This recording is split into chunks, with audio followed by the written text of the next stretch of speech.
برادران وطن السلام علیکم ورحمۃ اللہ۔ محترم پیارے اسلام بھائیوں اور ہندو بھائیوں، میں یہ ویڈیو خاص کر کے ایک یوٹیوب پہ ویڈیو دیکھا ہوں جو کہ آشو پریہار کے پکش میں آشو پریہار کی طرفداری میں ویڈیو بتایا گیا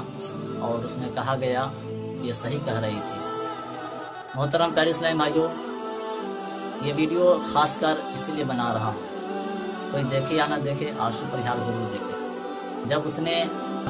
نام مانگی ہے تو اس کو یہ چاہیے تھا کہ اس کے پکش میں اگر کوئی برا بھلا کہتا ہے، اسلام کو اگر کوئی برا بھلا کہتا ہے تو اس کو چاہیے آشو پریہار کو اس سے خاموش کرائے، نہ کہ اس کو جو ہے غصہ دلا کر اور اس کو جو ہے اسلام کی طرف بھڑکایا جائے۔ تو خاص کر یہ کوئی دیکھے نہ دیکھے آشو پریہار ضرور دیکھے۔ میں یہ کہنا چاہتا ہوں، اور وہ نام نہیں بتایا ہے جس نے ویڈیو بنایا تھا کہ حضور صلی اللہ علیہ وسلم نے پیغمبر اسلام کے بارے میں کہ ایک بڑھیا سے نکاح کیا اور نکاح کا نام لیا جاتا ہے تو اسے بلاత్కాر نہیں کہا جاتا ہے، اور جب ہم بلاత్కాر کہہ دیتے ہیں تو لوگ اسے برا سمجھتے ہیں۔ محترم پیارے اسلامی بھائیوں اور آشو پریہار، میری بات یہ سنو کہ پیغمبر اسلام نے جتنی بھی شادی کی ہے، جتنے بھی نکاح کیے ہیں، وہ اپنے خواہشاتی نفس کے لیے نہیں کیے ہیں، بلکہ دنیا میں امن اور سکون پھیلانے کی کوشش کی ہے۔ اور بیوہ 40 سال عورت سے جو آپ نے شادی کی تھی، اس وقت میں بتانا چاہتا ہوں کہ بیوہ عورتوں کا مقام کیا تھا، اس کی عزت کیا تھی۔ لوگ اسے لان تان کرتے تھے، اس کی کوئی قدر نہیں تھی، اس کو کوئی لوگ عزت کی نگاہ سے نہیں دیکھتا تھا، بلکہ کوئی بھی دیکھتا تو یہ منحوس عورت کہہ کر پکارا کرتا تھا۔ اس وقت پیغمبر اسلام نے حضرت خدیجہ الکبریٰ رضی اللہ تعالیٰ عنہ سے نکاح فرمایا۔ گویا کہ پیغمبر اسلام یہ درس دے رہے تھے، دنیا والوں عورتوں کو بے عزت کی نگاہ سے نہ دیکھو، عزت کی نگاہ سے دیکھو، عورت کو قدر کی نگاہ سے دیکھو۔ تم یہ کہتے ہو کہ بڑھیا سے جو ہے نکاح فرمایا، نعوذ باللہ من ذالک، کتے حرام زادے، میں یہ گالی دینا نہیں چاہتا، میرا یہ دھرم بھی نہیں کہتا کہ تم گالی دو، لیکن یہاں مسلمانوں کو مجبور ہونا پڑ رہا ہے۔ میں بہت سارے ویڈیو بنایا ہوں لیکن کسی میں گالی استعمال نہیں کیا ہوں، لیکن ایسا جملہ سننے کے بعد زبان کنٹرول میں نہیں آتا، حد سے باہر کوئی چیز پار کر جاتی ہے تو انسان مجبور ہو کر اس چیز کو اختیار کرتا ہے۔ میں اس کتے سے کہنا چاہتا ہوں کہ مذہب اسلام کا مذاق اڑا رہے تھے اور پیغمبر اسلام صلی اللہ علیہ وسلم کے بارے میں کہہ رہے تھے کہ حضرت عائشہ صدیقہ رضی اللہ تعالیٰ عنہ سے نکاح فرمایا، اور اس سے مطلب ایسا جملہ کہا میں یہ کہہ نہیں سکتا، میرے قابل نہیں، نعوذ باللہ من ذالک۔ میں اس کمینے سے کہنا چاہتا ہوں کہ ایسے کماری لڑکی سے جو آپ نے نکاح فرمایا پیغمبر اسلام نے، تو اس لیے نکاح فرمایا کہ بچے کو، یعنی 10 سال 12 سال کی عورتیں، لڑکیاں جو ہوتی ہیں یا بچے جو ہوتے ہیں، اس کے ذہن جو ہے، اس کا یادداشت بہت زیادہ ہوتا ہے، اور پیغمبر اسلام جو قول کہہ رہے تھے، جو بات کہہ رہے تھے، دنیا کے سامنے پیش کرنا تھا، اور عورتوں کی بات جو ہے، مرد جو ہے عورت کے سامنے وہ باتیں نہیں کہہ سکتے، اس لیے آپ نے کماری لڑکی سے شادی فرمایا، اس لیے کہ میں جو باتیں بتاؤں گا یہ ہماری شریک حیات رہے گی، یہ ہماری بیوی رہے گی، اور جب میں اس بات کو بتاؤں گا، یعنی میاں بیوی کے درمیان کوئی سی بات چھپی ہوئی نہیں رہتی ہے۔ تو پیغمبر اسلام نے اس سے نکاح اس لیے فرمایا کہ اسلام میں جو چیزیں باتیں ہیں، جو چھپی ہوئی بات ہے، عورتوں کے مخصوص مسائل جو ہوتے ہیں، اسے بتانے کے لیے پیغمبر اسلام نے حضرت عائشہ صدیقہ رضی اللہ تعالیٰ عنہ سے نکاح فرمایا کہ اس کو یادداشت زیادہ رہے اور میری یہ باتیں دنیا کے لوگوں تک بہت زیادہ بتائے، اور خاص کر عورتوں کی باتوں کو جو ہے وہ زیادہ پھیلائے، کیونکہ پیغمبر اسلام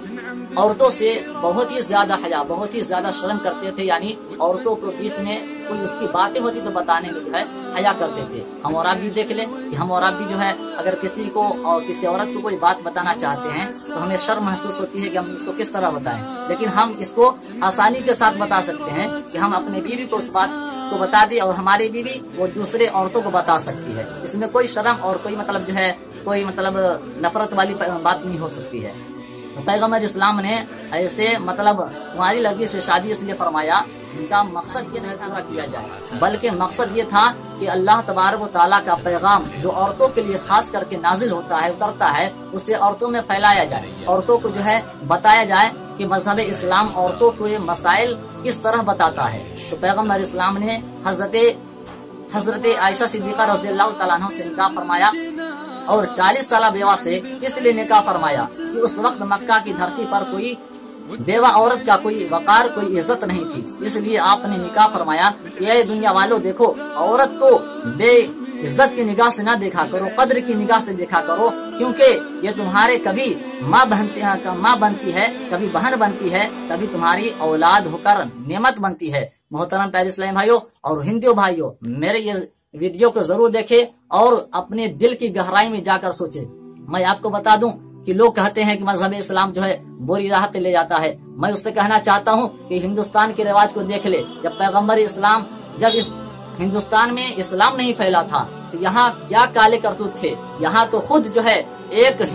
जो है अपने सगी बहन के साथ जो है लोग शादी किया करते थे और यहाँ लड़के को जो है गंडक में डाला जाता था। यानी लड़कियों का यहाँ भी कोई वकार और कोई मकाम नहीं था। तुम ये कहते हो कि पैगम्बर इस्लाम ने ऐसे छोटी बच्ची से निकाह फरमाया। अरे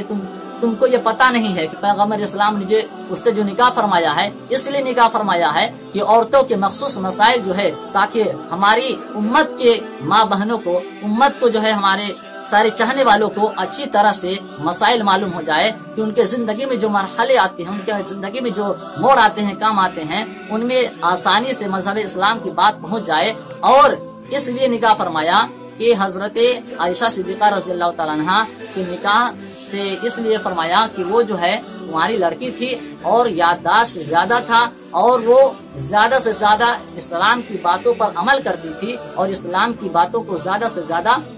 बताया करती थी। इसलिए मेरे पैगम्बर इस्लाम ने उसे पसंद फरमाया। और यहीं तक के नहीं,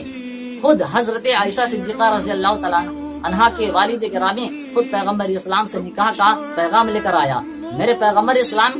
खुद जो है बेवा औरतों से निकाह भी नहीं फरमाया, बल्कि खुद मक्का की धरती पर हजरत खदीजतुल कुबरा रज़ियल्लाहु तआला अन्हा खुद जो है निकाह का पैगाम मेरे पैगम्बर इस्लाम को भेजा। तुम ये कहते हो कि बेवा से और निकाह फरमाया। अरे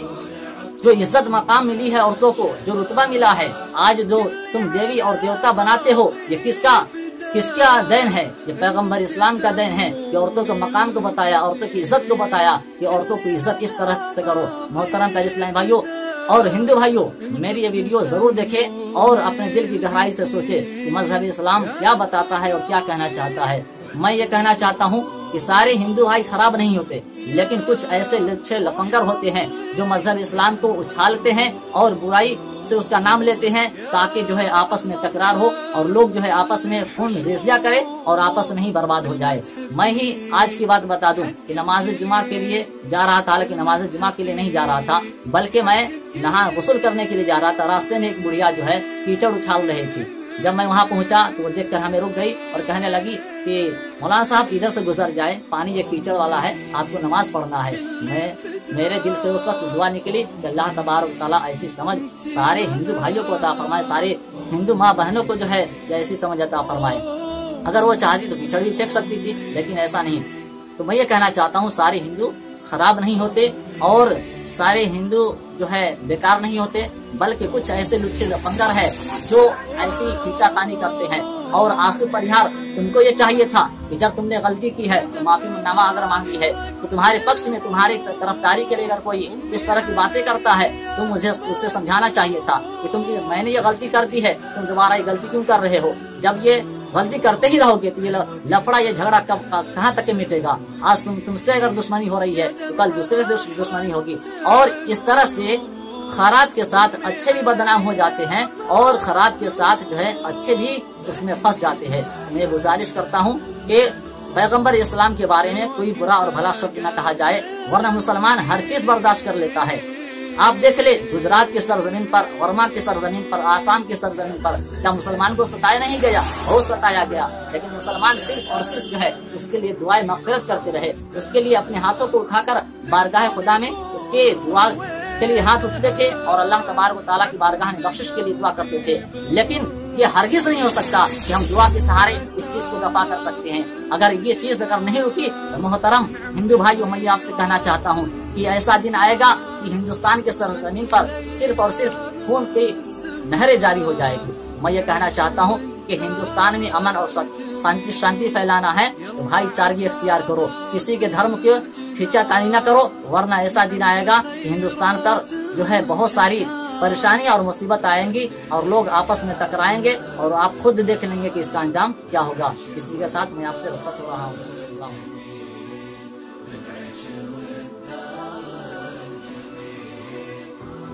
يلا عساها في الجنان تنعم بخيرات الحسان وتبدل أيام الزمان بالعيش والدار الجميل،